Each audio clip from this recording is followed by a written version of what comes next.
All right, people, we're back. Just some quick news I want to throw you guys' way. UFC 119 Saturday night. Going to be Frank Mir taking on Mirko Crocop.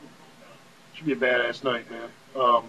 Mirko does have a recent eye injury. Hopefully, it's not as serious as we thought, and the fight will still be on. Hopefully, not sure how that's going to pan out, but we're days away, so I would imagine if anything's going to change, we'd hear it by now. Unless it's a I don't know, man. I don't know what UFC is going to do at that point if we can't do the fight. Management, Dana, Zoop, they're going to be pretty fucking pissed off if we can't do the fight. But anyhow, I'm assuming we would have heard something by now. Whether it was going to be, somebody's going to take his place or whatever. Which I don't think Frank Mir would agree with somebody taking his place in 3-4 days notice. I don't know, just my opinion. But Nate Marquardt possibly stepping in for Vitor Belfort. Vitor Belfort had some kind of injury. I don't know. I don't even, honestly, I don't even want to know the damn injury. I don't even want to know what it is. Because didn't he have an injury a little while ago? But he's got another injury again. He's supposed to take on Yushin Okami. Yushin Okami is ready to go. And Vitor Belfort said, I'm injured. I can't fight or whatever. It's starting to sound like a broken record kind of thing. Kind of a Todd Duffy kind of thing. Because Todd Duffy had a lot of injuries in the last, year, 2 years that he's been in now. But Nate Marquardt is supposed to replace Vitor Belfort for a fight against Yushin Okami. That actually, I kind of like that idea. That kind of makes for a good fight, Yushin Okami, a good wrestler, good wrestler, good submission guy, good stand-up guy, you know what I mean? And Nate Marquardt, good wrestler, good striker, and all the above, man. I mean, Nate Marquardt's, we've all seen Nate Marquardt, damn good fighter, you know what I mean? So I'd say his last showing wasn't, that impressive because you had Josemar Paul Harris basically pointing at his legs, which is a huge mistake on his part. Pointing at his legs after he, failed the submission, leg lock submission, or whatever it was, heel hook. He failed the submission. Nate pulled right out. Nate even said it himself. Yeah, I wanted to come in here sweaty. I wanted to be slippery. And the judges, not the judges, but the guys that check him out beforehand. They said, no, man, there's no greasing. You know what I mean? He might have been sweaty, but he's not greasing. You know what I mean? So it was a big, bad idea for Paul Harris to point at his legs. And it's like, dude, you're in the middle of a fight here. You got yourself wide open. You're pointing at the guy's legs. What do you expect him to do? Yeah, started wailing on your face. Done. You know what I mean? I don't. It sucks because I know that it wasn't a. Nate did what he did. Nate did what he did. He had to get the win. To get the win, he did what he had to do. And Paul Harris, you know what I mean? I'm not going to take it anyway from Paul Harris. Paul Harris is a badass fighter. He's just making a stupid mistake. Oh well. Moving along, Todd Duffy is a possible interest in Strikeforce because if you guys haven't found out, he's recently been cut from the UFC. He had a fight coming up against John Madsen. He's been injured. All that kind of crap. He's had injuries going on. I don't know what is taking place, as far as I know. So I don't know, man. The whole Duffy thing to me seems a little fishy. He had there was one spot where I heard he had some schooling going on. He had he had an injury, and now he's got another injury. And he has this going on. Oh, he's in the middle of moving.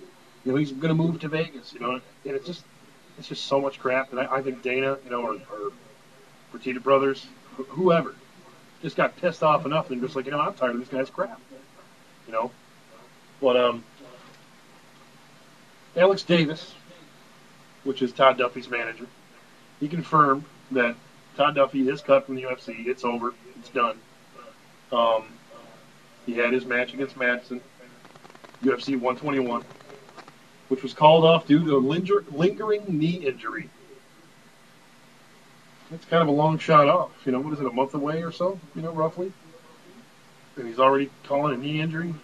I don't know, man. I don't know how it all works, Not down to a T, you know what I mean? So, is he heading to Strikeforce? What do you guys think, man?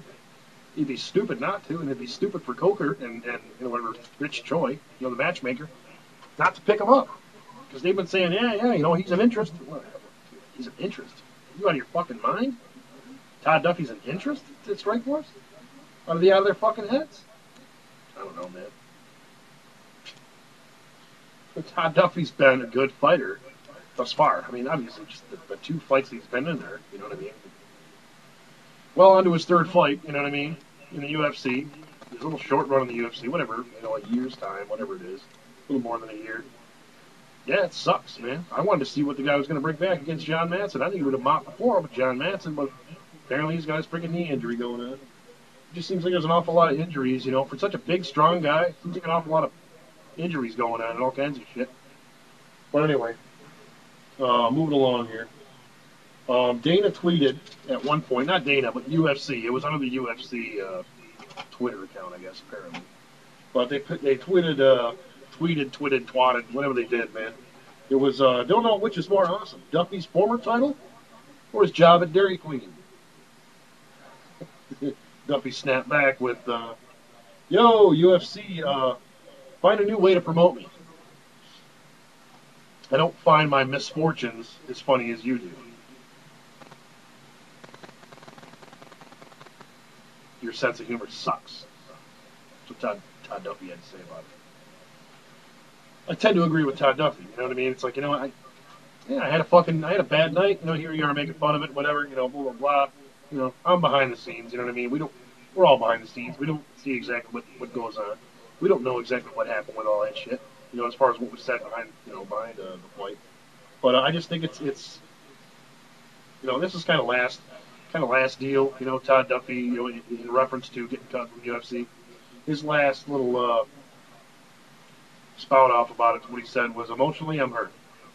I don't know why, but as a man, you want to hear why, so you can understand. I gotta agree with that. You know what I mean? Why did I get cut? I at least want to know why, so I can at least understand. You know what I mean? I can understand that for sure. Any man would want to know why. Why am I getting fired? You know what I mean? At least you have the balls to tell me that, whatever. So, and I just thought about his next thing that I'm thinking is some interest.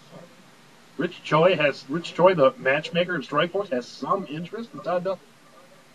Okay, right now, let's go ahead and say it. Strikeforce is pretty good, but as far as UFC goes, Strikeforce sucks. Okay, Strikeforce is just mediocre. Strikeforce right now is the only thing that Strikeforce has going for him is UFC can't pay fighters bottom dollar because that's the only reason, man.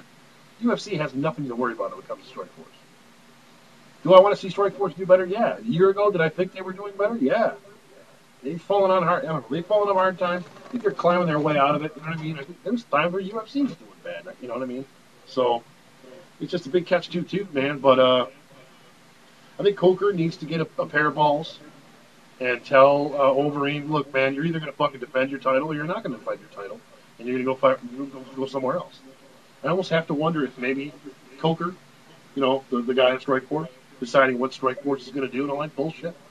Strikeforce getting together with K1 and Dream, I got to wonder if that was a fucking mistake. Because, let's think about it. Okay, you got your heavyweight champion of Strikeforce. Right now, he doesn't want to fight in Strikeforce. He wants to go to K1. So what is Scott Coker supposed to tell him? K1 is just as big, if not plenty bigger than Strikeforce in terms of where they're at. You know what I mean? You got one in Japan, you got one in States. Yeah, of course they're going to have Overeem come on over. Yeah, fight K1, yeah, sure. Fight in Dream, sure. Sure. Yeah, we just got to clear it up with your boss. What's Coker going to say? Oh, well, if he fights over there, now that we're in cahoots or whatever, if he fights over there, he's cut. Strikeforce is not in any position to cut anybody. So Fedor and Alistair Overeem basically own Strikeforce right now. They can fucking do whatever they want. They can fucking shit on Coker's face. It doesn't matter what Coker thinks. They own that fucking joint right now. They own it. So I think Strikeforce needs to stop acting bigger than they are and start having interest in real fighters. You know what I mean? Which they've done a little bit of that. You know what I mean? And I'm not going to say Paul Daly's a real fighter, but they picked up Paul Daly a little while ago. Whatever, week, 2 weeks ago. They picked up Paul Daly, which is, a good idea. And, a buddy of mine was mentioning, well, you don't want to pick up all the UFC throwaways. It's just going to make you look bad. Yeah, but if they're good fighters, just fucking pick them up. Because people are going to want to see it. I'm going to want to see, a Paul Daly fight. You know what I mean? If it's another name opponent, I'm going to want to see it.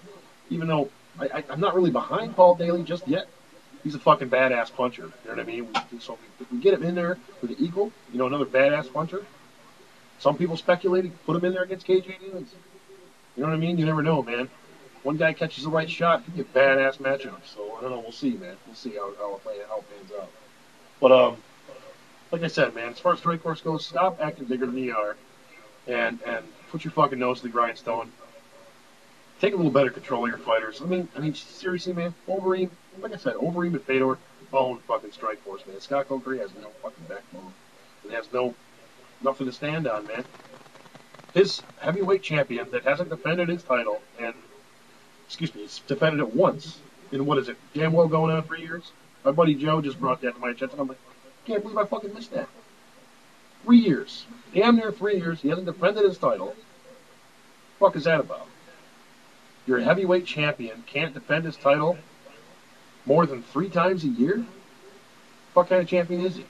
You know, he wants to keep going to K1 and Dream and all this crap to fight his fights. Maybe joining forces from other places was a bad idea, man. Take care, man. Thanks for tuning in.